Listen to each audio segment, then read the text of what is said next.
Welcome to The Daily Grind, a Bluff City Media daily podcast. Stepping up to the microphone is your host, Luke Hatmaker. Grab your favorite morning brew and let's get to the show. You're gonna stop me up. Dun, dun, dun. You're gonna stop me up. I never stop. Shout out Rolling Stones. They're still around. Welcome to the Daily Grind. I am your host, Luke Hatmaker. Shout out Jalen. Shout out Maggie, beating us to the punch over here in the comments. I love it, beating Rusty to the pun over here in the comments. I was dying before we even went live. I was over here laughing. But how are you, brother? How's Rusty doing? I am good. That's a great way to start a Monday, getting beat to my pun. That's amazing. So I'm good, man. Yeah, it was a good weekend. A little cruddy, a little allergy this morning, but you know, it's Memphis. I was talking to Drew last night. He's going through it. Like it's a thing right now, but all is well as Shelby kind of gets stirred up. I was talking to my neighbor this morning and he asked me, he said, do you know what Squidward and LeBron James have in common? I said, no. He said, well, they both drop on the deck and flop like a fish. Shout out SpongeBob this morning and welcome to the Daily Grind. Shout out SpongeBob, man. God, I was not expecting, man. You want to talk about that is a very niche Venn diagram of SpongeBob and LeBron James, and I'm here for it, brother. I knew you would, of all people, Luke, you would appreciate it, but we're good this morning. It's sweater weather here on Chickasaw. Yeah. I'm sitting like right under my fan and the vent's blowing cold air, and so I was freezing. I was like, you know what? Got this new marine layer sweater, throwing it on so that I don't freeze. Man, we're talking about our allergies real quick before we get into the show. God love Tennessee, but like it's 60 degrees outside right now after being 80, 90 degrees last week. I love it too, but our poor old man allergies are just like, but I digress. Yeah. Let's jump into it. You know whose allergies aren't probably bad? The starting lineups of the NBA. I don't know. We are going to we're not power ranking the NBA starting lineups. That was already done for us by the good friends over at Bleacher Report.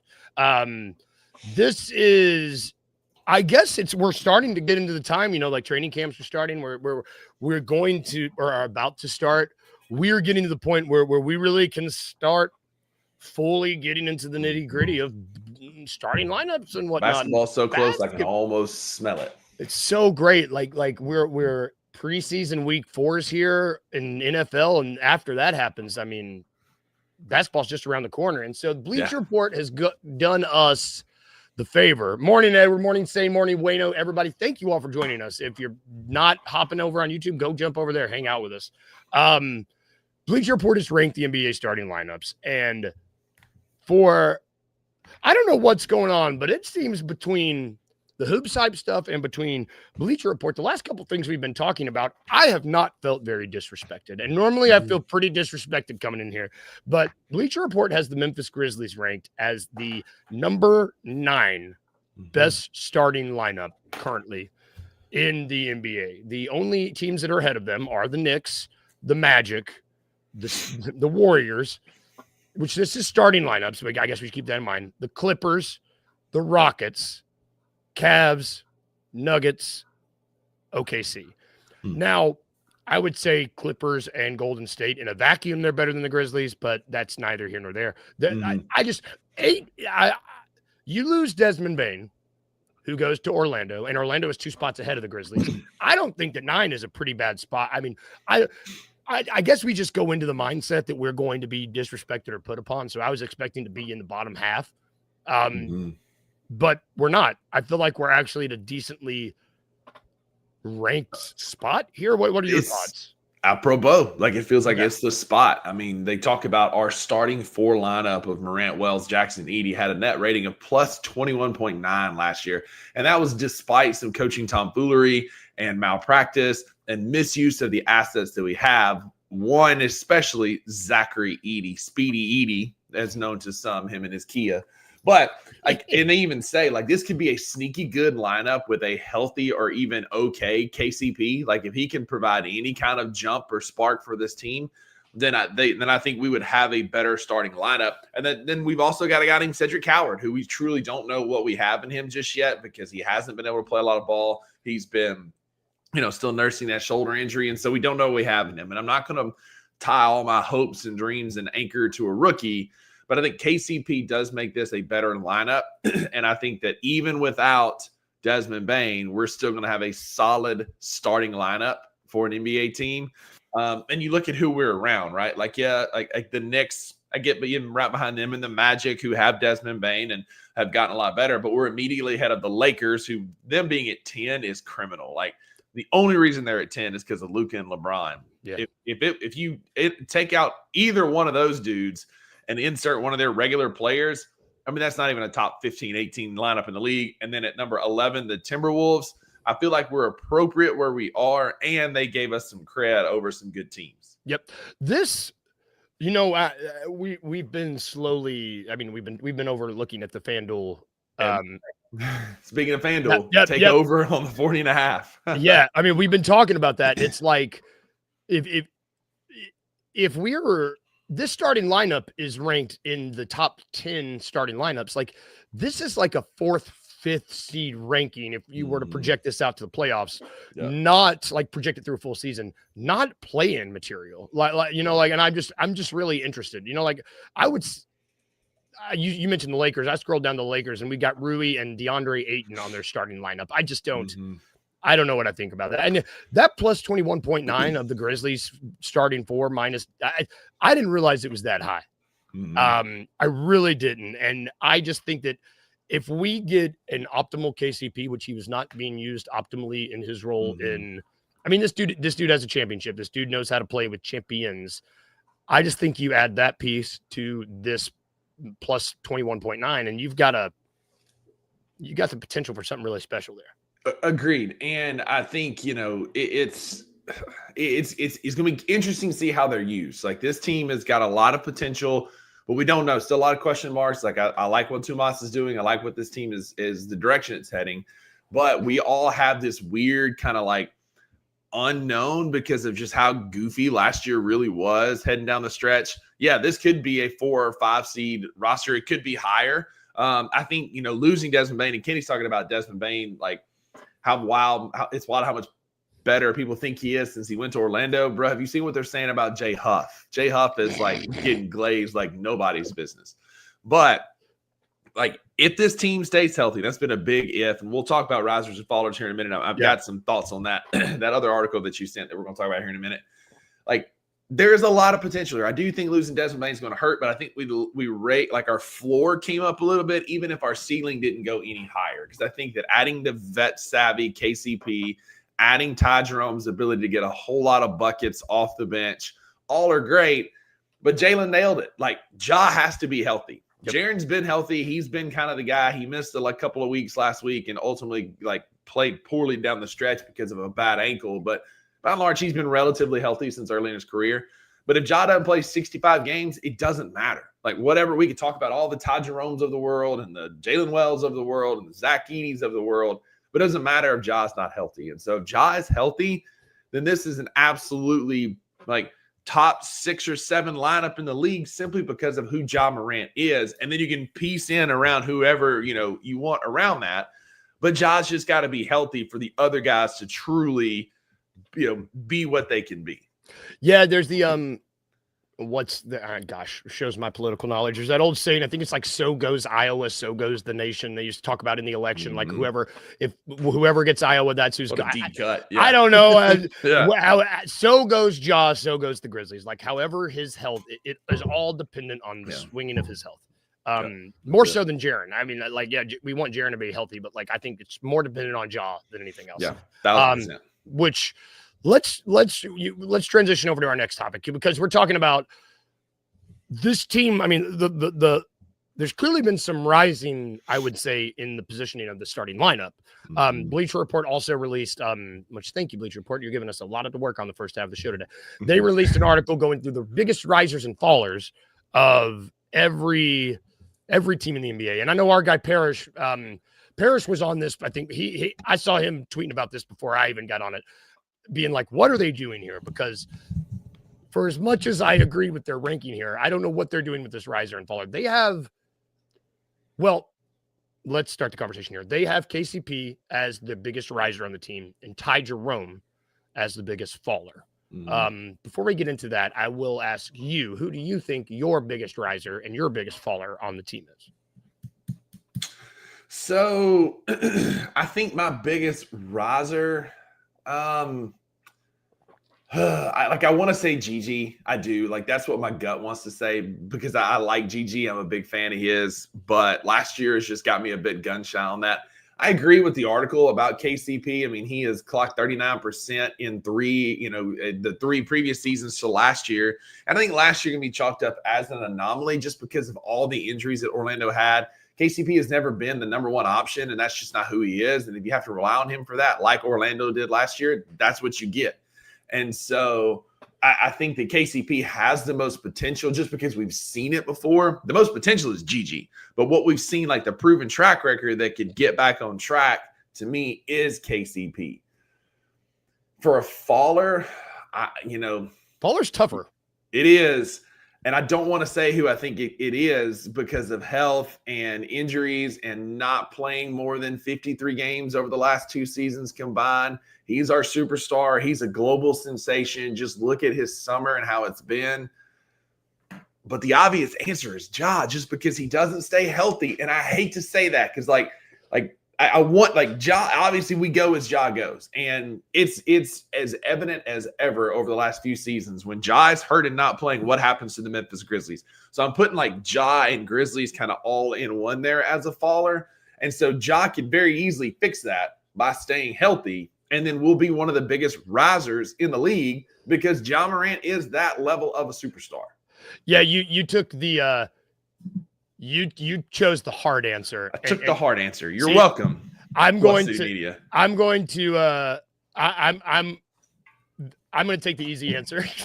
Wayno, I'm with Wayno. To me, Vince is. I'm glad you took the hard answer because this makes us. I woke up and I chose chaos this morning.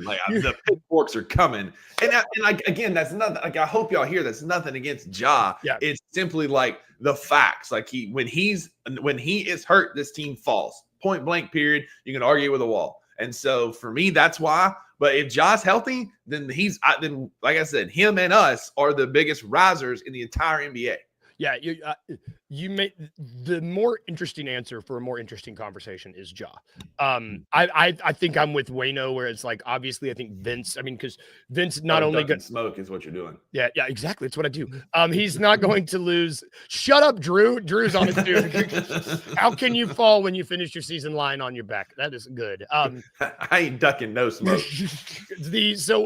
It's obvious that Vince he didn't finish. Yeah, damn, Drew. He didn't finish the season strong. And then we get KCP who kind of does what he does a little better. Jalen is going to get better. So obviously Vince is going to fall in the pecking order.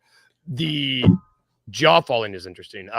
My biggest riser is sorry, America. No, it's a more interesting. I'm sorry, not sorry. I think what set me off the most about this article wasn't the faller. Well, no, it was who they had listed as the faller because I think the biggest riser is Ty Jerome.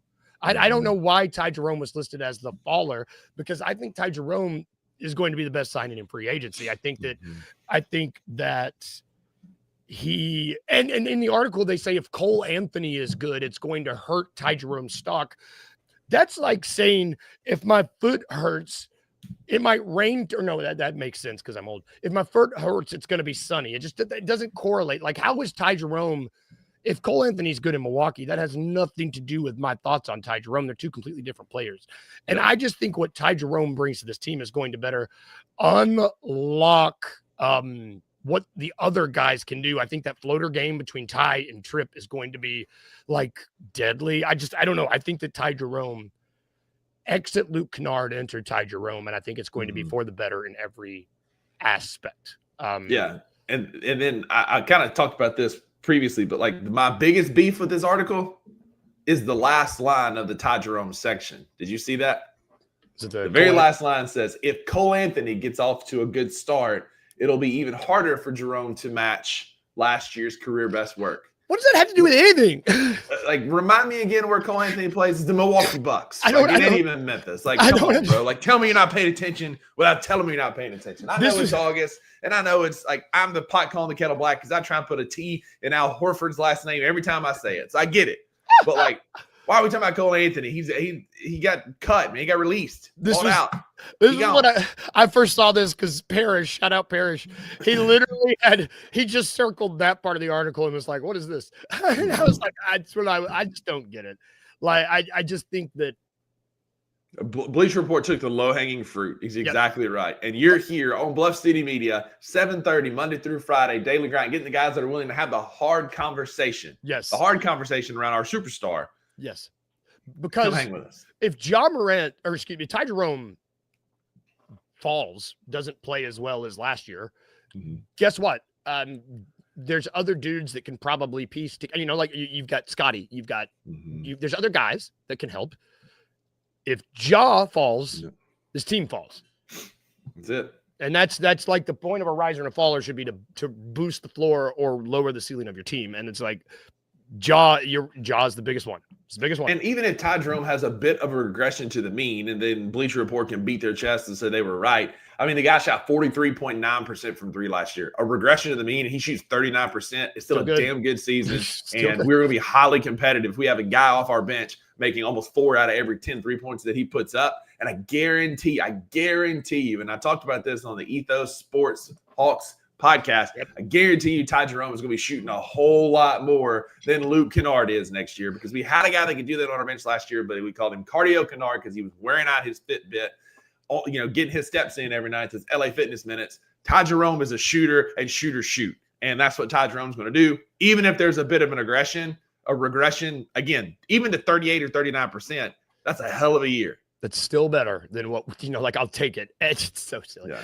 Which, it's so funny. Like, we loved where we were ranked with the starting lineups. I don't like the riser and the faller. But again, like real talk, our riser and faller is Ja Morant. Yep. Like, if he rises, this team, the potential is limitless. If he can step up and play 68, 70 games this year. Yep. If he falls, it doesn't matter what else. We've said it doesn't matter what Jaren does, and y'all know I'm a bigger proponent and glazer for Jaren as they come, but it doesn't matter what Jaren does, what Ty Jerome does, what KCP does. What T.I. does. It doesn't matter. If Ja Morant isn't your dude, this team rises and falls with one Demetrius Jamel Morant. Yep. Well said. I knew I could count on you to give me some good combo. Dayquil got me spicy this morning.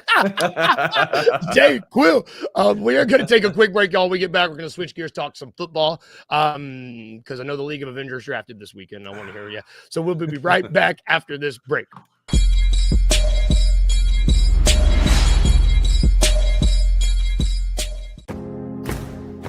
Looking for an alternative to alcohol or conventional medicine?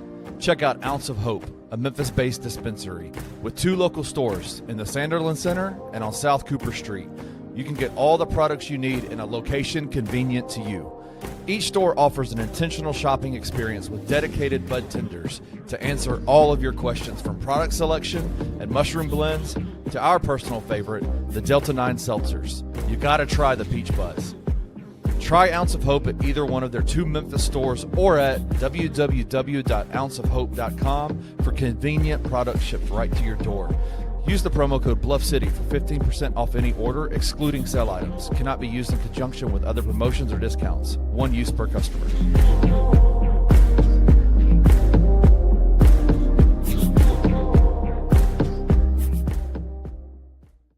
We got more information. And crime actually was invented in downtown Memphis, man. According to a lot of people, it feels like Memphis invented crime. Like crime never existed.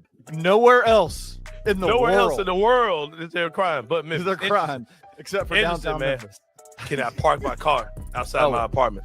I came outside, my car was gone.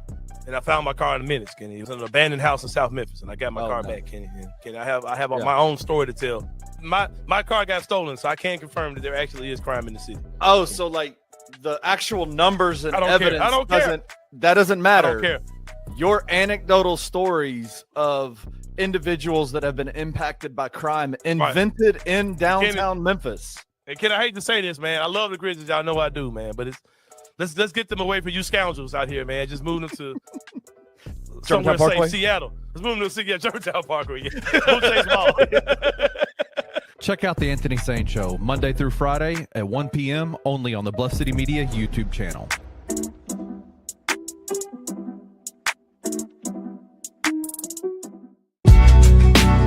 In the heart of the Highland Strip for 27 years, Trilogy Tattoo has helped tell stories for Memphians for generations. Located at 530 South Highland, Richie and his team are waiting to help you tell yours. From tattoos to piercings, your body art should be as unique as you are. Voted a Memphis Flyer top 3 tattoo shop in the city of Memphis since day one. Your story will be safe here at Trilogy Tattoo. Open 7 days a week, Monday through Saturday, 11 to 11, and 3 to 11 on Sundays. They have convenient times waiting on you. Let Trilogy Tattoo help you tell your story.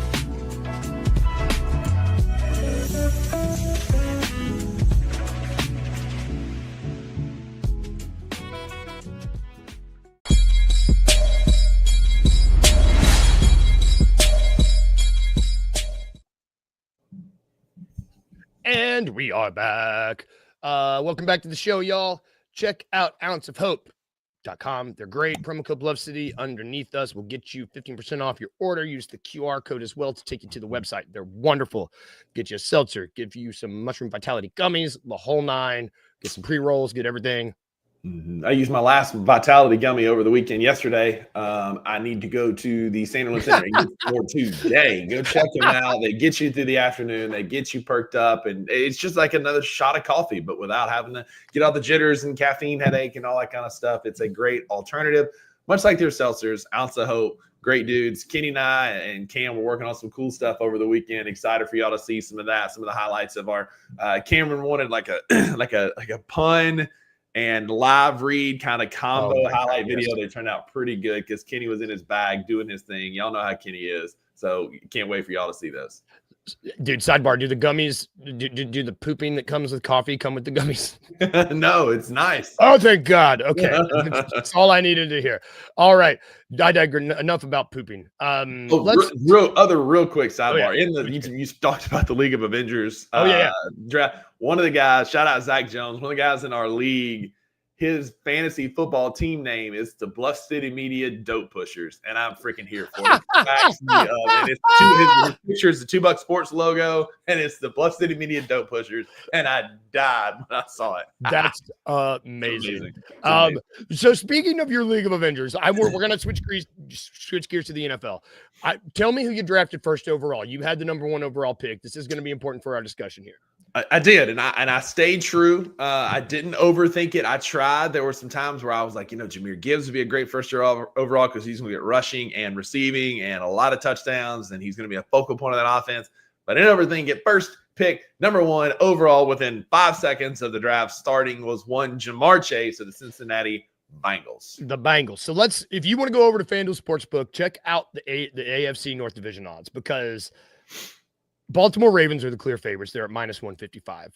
The Bengals, man, they are sniffing around. They're plus 260. They're not. I say sniffing around. This plus 260 is solely based on it's all on the backs of Jamar Chase, who you just mentioned, Joe Burrow, and the rest of this Bengals offense.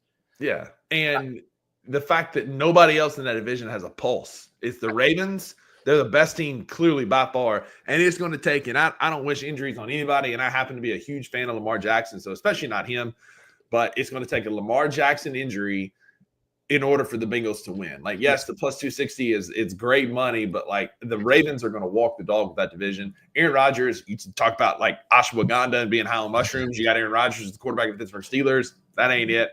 And the Cleveland Browns cannot get out of their own way.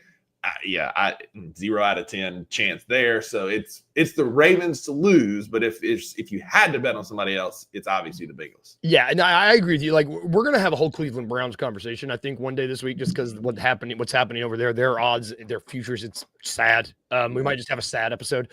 And I've got a lot of thoughts because. Yeah. Anyway. Cool. Oh, this is okay. We'll save that because we'll have a Browns poop theme episode or something. We're talking about this division. The Ravens are also they're the favorite, I think, to win maybe not the Super Bowl. They're the favorite to win the conference. Like they are. It's like you said. It's going to take something pretty drastic happening to this team for them to not win the division. The Bengals plus 260. Okay, so we'll talk about that. So keeping in conversation with this, let's go to our daily dose of It's a Trap. It's a trap. Named in honor of Admiral Akbar from the Rebel Alliance. So this is kind of a conversation in tandem with each other. The It's a Trap I wanted to talk to you about was the NFL regular season passing yards leader. Because, I think that a lot of people think that this offense is going to be great. I mean, I think that plus 260 with the AFC North odds are solely based on the back of this offense. So It's a Trap. We're going to talk about the NFC regular season passing yards leader. Okay. Yeah. So the name of the game, It's a Trap. The rules are as follows. I will hit our guest with a series of wagers, odds, bets. He has to guess which one is a trap. NFL regular season passing yards leader. Here we go. Here are the odds. Is it A, Joe Burrow plus 490, B, Dak Prescott plus 800, or C, CJ Stroud plus 1300? All right, so I know a lot of people are high on Joe Burrow, and plus 490 is where they've got him. Is that what you said, plus 490? Dak at plus 800. Well, I love me some Dak, but that feels high. And then CJ Stroud plus 1300. Yikes. Well, I don't have a good feeling about this one, Luke. You might have got me on this one. I'm gonna go Dak at plus 800. You know what? Listen to your heart when it's calling for you. That's a trap, brother. You know what you're doing. So you sniffed that one out, dude. So Joe Burrow's the favorite at plus 490. CJ Stroud, he's good outside bet at plus 1300. If you think the Texans, I took him as my backup quarterback in League of Avengers. Yeah, Baker. I think that's awesome. This one's interesting. Dak is plus 900. Patrick Mahomes is plus 800. There's a lot of people that think there's going to be a regression in Kansas City this year. You got Travis Kelce that's a year older. You got Rashee Rice, who's probably going to play the first 4 games while he appeals, but there's a likelihood that he's staring down a lengthy suspension with some of his off-season shenanigans. Xavier Worthy is kind of getting some a little bit of hype as a guy that can kind of lead that, but there's a chance that there is a bit of regression in Kansas City this year just because their pieces are getting older. They can't behave. Tyreek Hill ain't walking that door anymore. And so, I honestly, I kind of buy it. I kind of buy it. And to me, and this is, you can call me a homer if you want. I hate the Cowboys, but we all know I love me some Mississippi State. Shout out Maggie for the Davis Way picture over there. I think Dak's going to have a monster year. And Dak was taking about 2 picks because I wanted Dak, but he was taking 2 picks, about 3 picks before I was going to take him and end up taking Baker. I think Dak's going to have a monster year because of how bad their defense is going to be. They literally don't have a running game, and all they're going to be able to do is throw the football. Yep. I mean, we're talking about Joe Burrow's the favorite here. The Cowboys and Dak are going to be doing the exact same thing Joe Burrow's doing, except at better odds or more. I mean, get better money. I thought this was interesting. I'm excited about this. Before we get out of here, it's Monday. We got work. Mondays are for lasagna around here. If you don't know what that means, it means that I love Garfield the cat. He loves lasagna. He hates Mondays. We talk about what we love and we hated from the weekend. I got it right that time. I'm not going to explain it again. I will go first. I actually don't have anything to complain about over the weekend. I'm going to keep mine all positive because it was Kyla's birthday. Her family was in town. Her sister's birthday was Friday. So we hung out. We went swimming yesterday for a little bit. We just kind of ate, played music, played games. We're merry. It was great. The weather's great. I'm going to keep it all positive. Keeping it positive this week. How about you? Yeah, it was a good weekend, kind of same. I mean, I could be negative about these allergies and crap. Yep. And if you watch the 2 Buck Sports Show, you know that I kind of always am in the baseline of allergy here. And so I could fuss about that. But it was a good weekend. Got to see the family. Mama had a birthday yesterday, which was awesome. Drew, I hope I don't know, he hadn't been in the comments a little bit, so we're going to hope he's out of here. But he did an awesome job once again with our fantasy draft. It's live. We do it in person. It's a big push for that so that we can all kind of pick together, be together, and talk crap. It's a ton of fun. I did have the first overall pick. I'm uncomfortable with how much I do kind of like my team. Usually when that happens, Luke, it's it doesn't go well. Yep. And I'm banking on some rookies. I got Jamar Chase. I got the rookies that I wanted in Tyler Warren and Omarion Hampton. Kyron Williams, I'm kind of I'm okay on it at running back. But I got shout out Jared. I got the Denver Broncos defense too. Super stoked about that. We'll see. But team name went with a combination of Jamar Chase and the horse that won the Kentucky Derby for me called Chasing Sovereignty. And so I feel good about it. which makes me incredibly nervous. So we'll see. You never want to feel good about your fantasy football team because then it's like, damn it. Because they will break your heart. Happens all the time. Yeah, you showed me your roster, and I was like, damn, it's pretty good. Yeah, pretty good. The years where I'm like, that sucked. It did not go well. You win. The years that's when Fat Drunk Thor ended up owning the Stanley Cup at the end of the season for the League of Avengers. I did not feel good about that team. Last year, I felt great about my team. Finished like 7th place. It's awful. Classic. Love fantasy football. That's going to do it for our show today, y'all. Thank you guys for watching. We got a full slate of shows over you at the network today. We got 2 Bucks at 11. Check them out. We've got Sane at 1. Check him out. Whole full. We had no bluffing late last night. Go check them out. But yeah, y'all, thank you for tuning in. We will be back tomorrow. Have a great day today. Enjoy this weather. If we can leave you with anything, remember these 2 things. Remember 1, be a little weird, just a little bit. And remember 2, smile. Remember to smile, guys. There it is. Bye. Have a good day, y'all. We will see you tomorrow. Thank you for listening to The Daily Grind. If you enjoyed this episode, leave a rating and a review wherever you download your podcasts. Also, like and subscribe to Bluff City Media's YouTube page. We'll see you back here next time.